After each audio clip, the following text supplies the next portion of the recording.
मिठाई। 56 प्रकार का भोजन मिला था। अब अपने बलम के भेवाई दी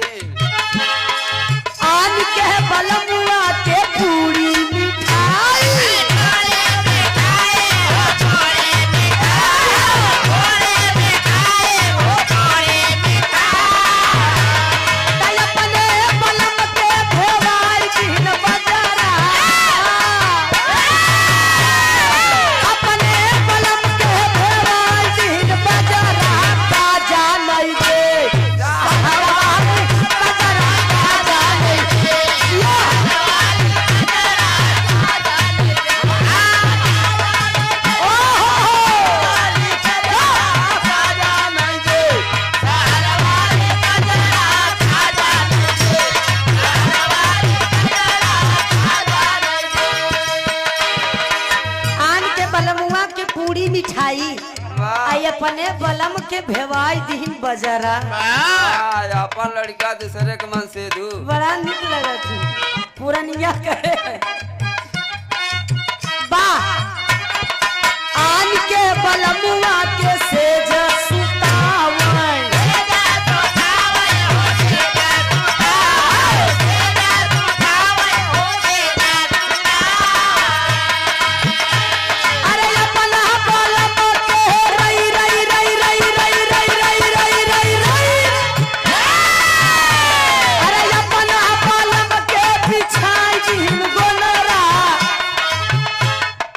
ध्यान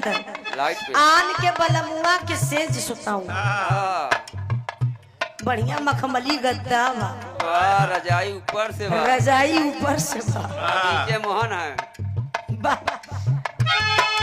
अपना बलम के बिछा दीन गोनरा का जानै दे सहारा वाली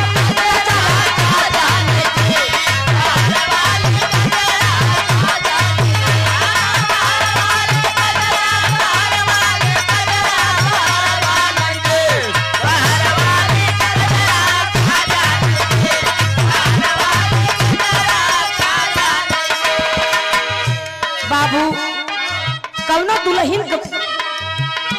पति नाराज हो गया अब दुल्हन बहुत जतन करता मनावे बदे कहता राजा हो तो कैसे मनाई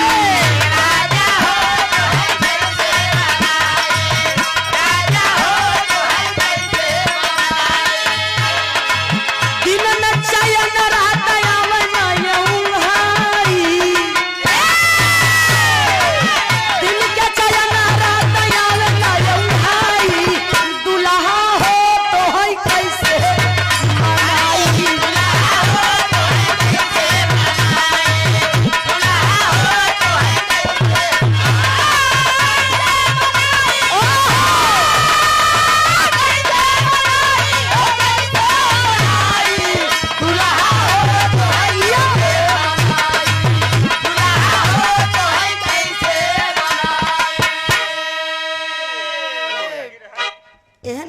आनंद बा जवन मजा पुरान में बा तवन नैकिन में नहीं ना बा नया 9 दिन पुरान सब दिन बहुत बढ़िया चनैनी पुरान बिरहा सुने आप सब उनके बीर रस में हमारे बीर रस में काफी अंदाजा हुई उनकर लोग का लहजा अलग बा हमार लोग के लहजा अलग उनकर लहंगा अलगे तो लहंगा अलगे बक बक बक लहजा मतलब शैली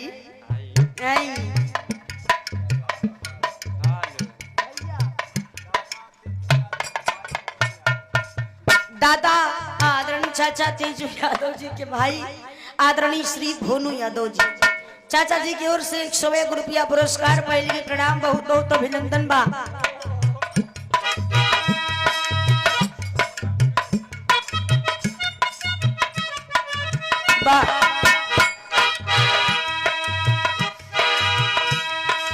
महला पे मारा तू महला पे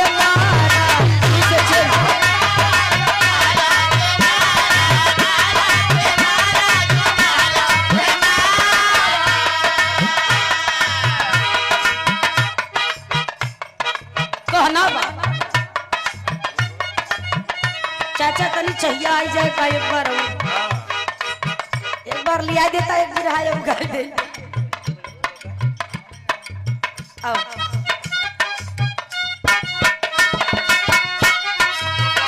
तू भाई ने बुला के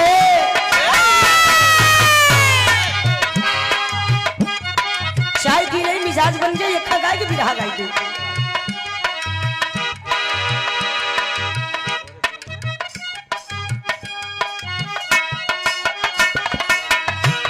अरे उड़त चिड़ैया काहे मारा के ही मनऊ अरे दिया हो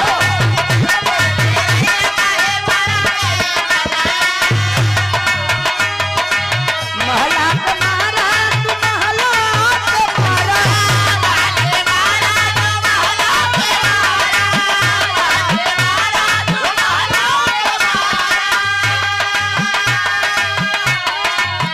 महला पे मारा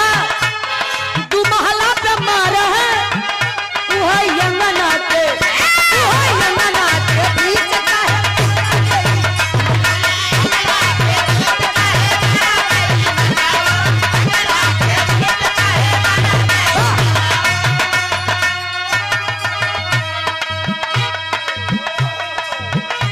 महला पे मारा तू महला पे मारा वो है यंगना के बीच काहे मारे भाई मनवा बारे भैया ऐ मेरी जोहर जबी तुझे मालूम नहीं ऐ मेरी जोहर जबी तुझे मालूम नहीं तू अभी तक है हसियार मैं जवान तुझ पे कुर्बान मेरी जान मेरी जान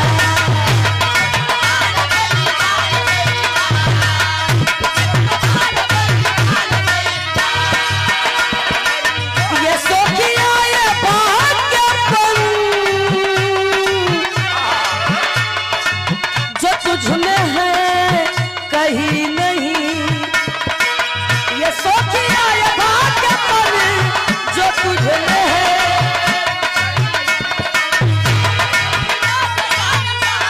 वाह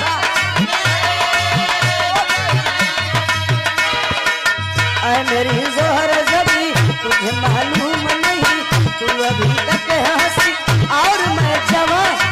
तुझ पे कुर्बान मेरी जान मेरी जान।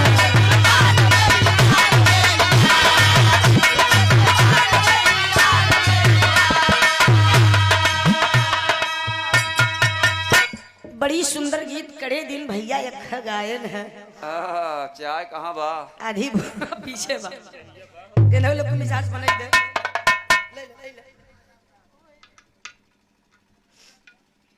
का गान करे दिन भैया अरे हो उतरी के दिमाग वैसे आधी भोजपुरी आधी हिंदी 50-50 चाहिए खिदा कांड एक बेरी चाय पी ले जा तब कांड करत जा अच्छा